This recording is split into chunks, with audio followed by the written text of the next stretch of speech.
Assalamu alaikum everyone. So today we are going to start with our part 10 of our chapter reproduction in lower and higher animals. So now we are going to start with our topic with our subtopic fertilization, also called as syngamy. In syngamy, what happens is basically sexual reproduction primarily involves the formation and fusion of gametes. Okay, it involves the formation and fusion of gametes, male gamete or a female gamete. Fertilization is the later process which involves the fusion of the haploid male and female gametes resulting in the formation of diploid zygote. What is happening over here? What is fertilization? It is the fusion of male and female haploid gametes which results in the formation of diploid zygote, that is 2N. Okay. Likewise, in other mammals, in humans, the process of fertilization is internal. Okay, the process of fertilization in human beings, it is internal. It is not external, and it usually takes place in the ampulla of the fallopian tube. In the ampulla of the fallopian tube, this is the part of the female reproductive system, or we can also say it is the uterine tube. So basically, the fertilization occurs at which location? The location of the fertilization is the ampulla of the fallopian tube, also called as uterine tube.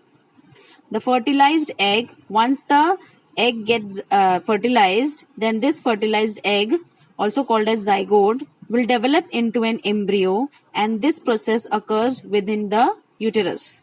So all this happens under the process called as what? Fertilization. Over here I have just given you the overview, the superficial view of fertilization, that what happens in fertilization and what do you mean by fertilization. Now we will see the mechanism of fertilization. Okay, in this we are going to observe what is happening over here. Okay, so it's quite funny over here, but it's a fact. Sperms are released during ejaculation along with the semen. Sperms are released during ejaculation when the ejaculation takes place at the time of the copulation, at the time of mating. So sperms get released during the ejaculation along with the semen. So basically, ejaculation is nothing but the combination of sperms and the semen. Newly ejaculated sperm is incapable of fertilizing the ovum. The newly ejaculated sperm, they are incapable of fertilizing the ovum. So, sperms can remain viable for about 24 to 48 hours. It means what? Means they are live for about 24 to 48 hours. Later on, they die. Okay. Now, there are few more points are also available over there. We will see that. So, basically, semen released during the ejaculation has sperms, and they have also some secretions also.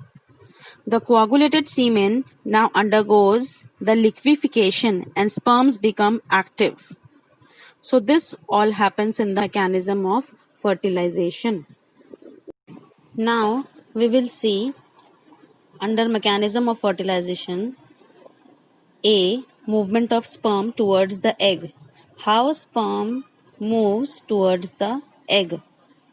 It involves the capacitation of sperms reaching the vagina. It depends on the capacitation of the sperms reaching the vagina. Here, as many as 50% are demotilized.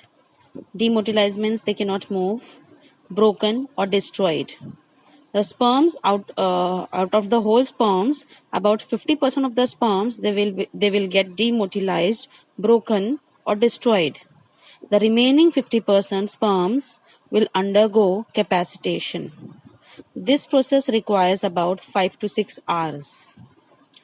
For capacitation, it requires about 5 to 6 hours. Acrosome membrane becomes thin. Okay, then calcium ion enters the sperm and their tails begin to show rapid whiplash movement.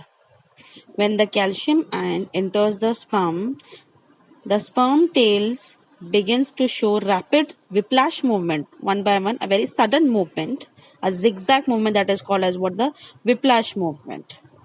As a result of this capacitation, sperms become extra active and begin to start moving upwards from vagina to uterus. Just because of the above result, what happens? Sperms become extra active and they begin to start moving upward. They move upward from vagina to uterus and to the oviducts, finally to the oviduct. The prostaglandins activate the sperms. These are the hormones or chemicals. The prostaglandins activate the sperms. The vestibular secretions of the female also enhance the sperm's motility. Okay? The sperms swim at an average of speed of about 1.5 to 3 mm per minute. This is the speed of the sperms. Average 1.5 to 1.5 to 3 mm per minute. Then sperms reach up to the ampulla as a result of their own swimming activity and partly by contraction of the uterus and fallopian tubes. How the sperms reach to the ampulla? By their own swimming activity and partly by contraction of the uterus and fallopian tube, which is where fallopian tube is stimulated by oxytocin of the female.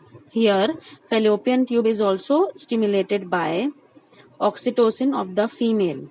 Oxytocin is the birth hormone which also stimulates the fallopian tube for doing the contraction so that sperm will reach to ampulla. After capacitation, the sperm may reach ampulla within 5 minutes. Within 5 minutes, the sperm will reach at the ampulla. Okay? Then sperms can remain viable. It means they can remain alive for about 24 to 48 hours only. And ovum will remain alive for about 24 hours. This is all what happens and how the sperm get moved towards the egg. Now we will see option B, part B of the mechanism of fertilization, entry of sperm into the egg. So basically, the sperm gets attracted towards the egg by the process called as what? Chemotaxis. By the process that is called as what? Chemotaxis. Now what do you mean by chemotaxis? It is the phenomenon where the somatic cell or bacteria or other single cell or multicellular organism, they direct their movements in response to certain chemicals. They basically direct their movements in response to certain chemicals in their environment.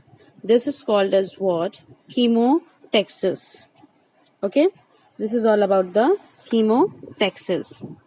Now we will see how the sperms enter into the egg or how sperms get attracted towards the egg. Out of 200 to 400 million sperms, only few hundred manage to reach the ampulla.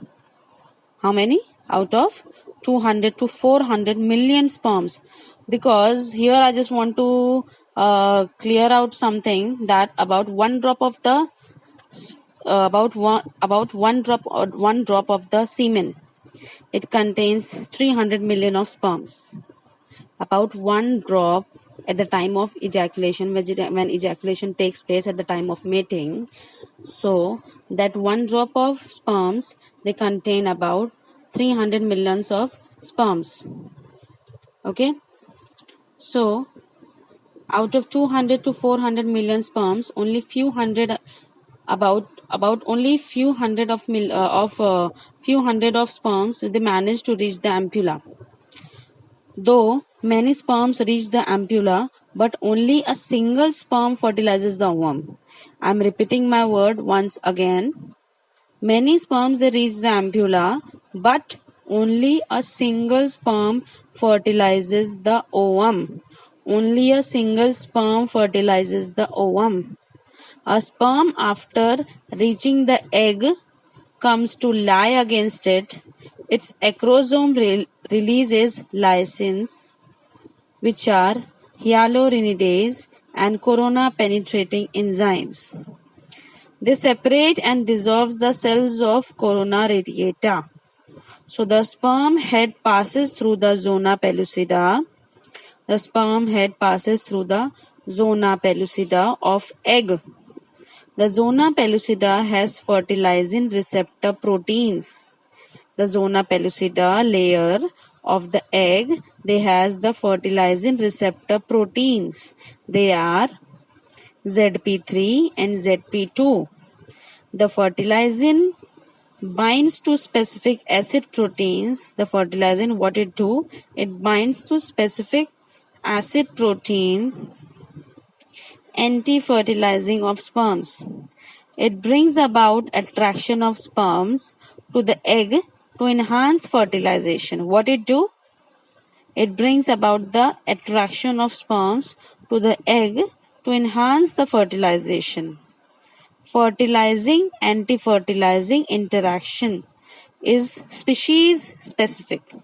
They are species specific, means they are quite specific. Thus, the fertilizing anti-fertilizing reaction is also called as compatibility reaction. It is also called as compatibility reaction. Here, next one is acrosome reaction. As the sperm head touches the zona pellucida in the animal pole region, its acrosome covering ruptures to release the lytic enzyme. Its acrosome covering ruptures to release the lytic enzyme, acrosin or zonalysin. These are the two lytic enzymes, okay, which get ruptures to release the lytic enzyme. I am repeating this once more.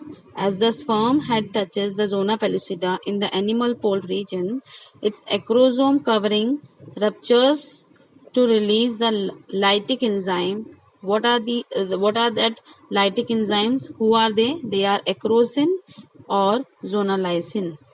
They act on the zona pellucida at the point of contact. This causes the egg reaction. A small fertilization cone of reception is formed on the egg membrane. The sperm head comes in contact with this cone. It results in the production of a weak wave of depolarization.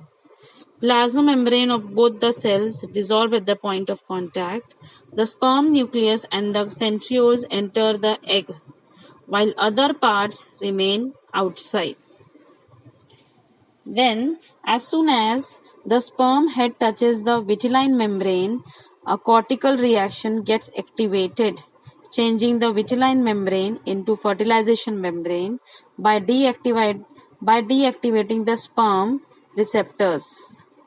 What is happening over here?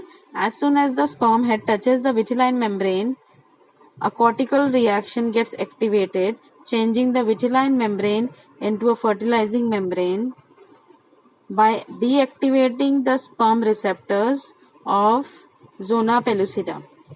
A distinct perivitelline space is created around the fertilization membrane. This prevents any further entry of sperms. It will prevent any other further entry of other sperms into the egg, and it will prevent the polyspermy. It will prevent the polyspermy. Here I have given you the slide of generalized acrosomal process. How the acrosomal, right now what I have said you in the last slide, all this you can see in this slide, how the generalized acrosomal process takes place. And here I have given you the slide of fertilization. Now the next slide is of about option C, activation of ovum. How ovum get activated. The ovum or egg before fertilization was at metaphase 2 stage. With the contact of sperm head to the vitelline membrane of egg, it gets activated to resume and complete its meiosis too. What is happening? When the contact of sperm head to the vitelline membrane of egg, it gets activated to resume and complete its meiosis too. With this, it gives out the second polar body. The germinal vesicle organizes into female pronucleus. The germinal vesicle organizes into female pronucleus. At this stage, it is the true ovum or egg. Now, at this stage, it is called as the true ovum or egg. Now, fusion of egg and sperm. How the fusion of egg and sperm takes place. The coverings of male and female pronuclei degenerate, allowing the chromosomal pairing. What is happening? The covering of the male and female pronuclei, they get degenerated, which allows the chromosomal pairing. This results in the formation of synkaryon by the process called as syngamy or karyogamy. The zygote is thus formed. The proximal centriole received from the sperm helps in the formation of the synkaryon spindle and cleavage of the cell into two blastomeres.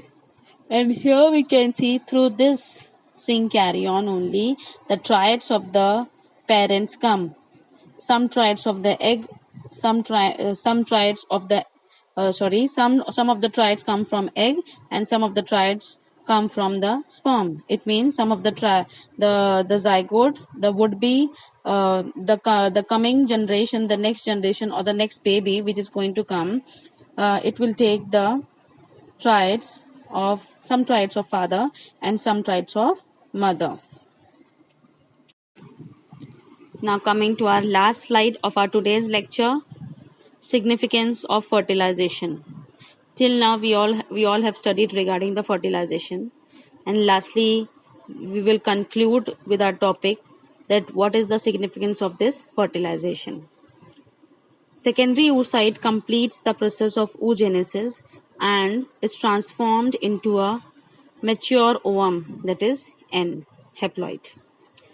The diploid chromosome number is restored in the zygote by the process of syngamy. The ovum lacks the centrioles necessary for further division are received from the sperm during fertilization. Fertilization involves the fusion of male and female gametes from the two parents. It results in variations which are significant of evolution. It results in the variations which are significant to evolution, which is very good for evolution. And why the variations takes place? As just right now in the last slide I have said that the zygote will take the some traits of the mother also and of the father also, and it will evolve to a new species, and which is very good for the evolution, which is very significant for evolution. Sex of the offspring is determined. This is all about the significance of fertilization. And here I'm Tuba Ansari signing off with my today's lecture. Wassalatu wassalam.